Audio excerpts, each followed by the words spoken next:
Peki. Utkucuğum şimdi Eze nasılsın? İyi misin? Nasıl abi? Oynat bakalım bir ayağını.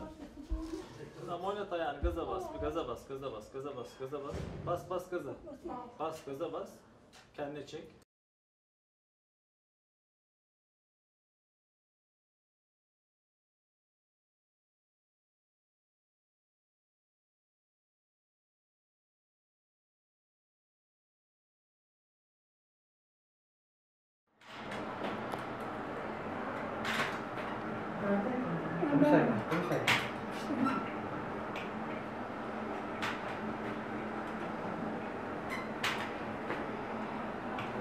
Şanlıurfa Mehmet Akif İnan Eğitim Araştırma Hastanesi'nden ben kalp damar cerrahı operatör doktor Ziya Bağış.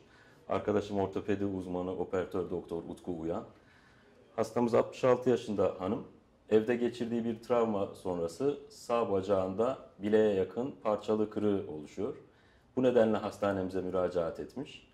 İlk stabilizasyonu kemik açılmadan dışarıdan müdahaleyle yapıldıktan sonra ana ameliyatını beklediği süreçte maalesef kalp krizi geçiriyor.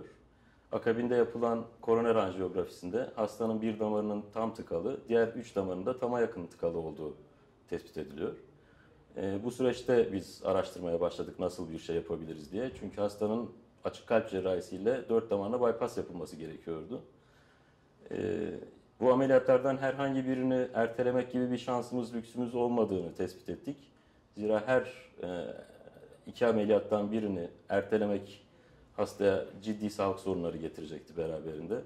Nihayet Utku Bey ile beraber aynı anda ameliyata girmeye karar verdik. Aynı seansta ameliyatı bitirelim diye konuştuk.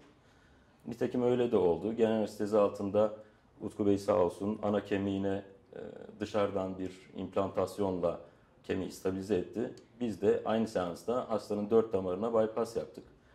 Bizim araştırdığımız kadarıyla ameliyat öncesinde ve sonrasında dünyada buna benzer sadece 3 tane bildirilmiş vaka var. Ülkemizden de bildirilmiş hiçbir vaka yok. Dolayısıyla bu anlamda da oldukça önemli olduğunu tespit ettik. Zaten bizim Mehmet Akif İnan Eğitim Araştırma Hastanemizde bu tür kompleks vakalar birden çok cerrahi grubun ya da birden çok doktorun eş zamanlı hastaya müdahalesi hep yapılmaktaydı. Bu tür kompleks ameliyatlar için oldukça uygun bir ortamımız var. Bundan sonra da bu çaplı bir Türkiye'de ilk olan ameliyatı bile yapabildikten sonra zannediyorum ki daha güzel ameliyatlar, daha iyi sonuçlar için de uğraşacağız.